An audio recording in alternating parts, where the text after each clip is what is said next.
আবার বিয়ের পিঁড়িতে বসতে চলেছেন মধুমিতা সরকার, পাত্র দেবমাল্য। তাঁরা নাকি ছোটবেলা থেকেই বন্ধু ছিলেন, কিন্তু এই বিশেষ ফিলিংসটা দুজনের কেউই বুঝতে পারেননি। কথা বলতেই অর্গানিক্যাল সম্পর্কটা এগিয়ে যায়।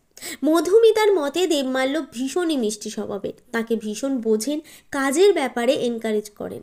নভেম্বরে এই নিজের সম্পর্কের কথা জনসমক্ষে এনেছিলেন মধুমিতা। এখন বিয়ের কথা বলতেই তিনি বলেন, বিয়ে করতে বললেই তিনি বসে পড়বেন।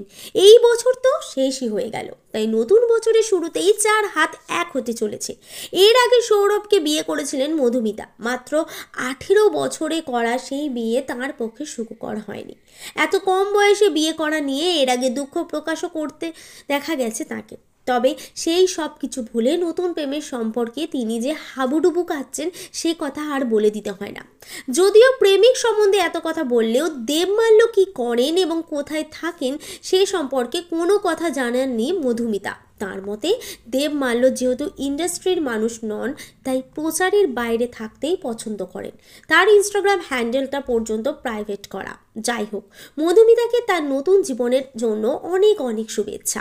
এমনই সেলিব্রিটির প্রতি মুহূর্তের হাঁড়ির খবর 7 তাড়াতাড়ি আপনাদের কাছে পৌঁছে দিতে বদ্ধপরিকর টাইমলাইন ক্রিয়েশন।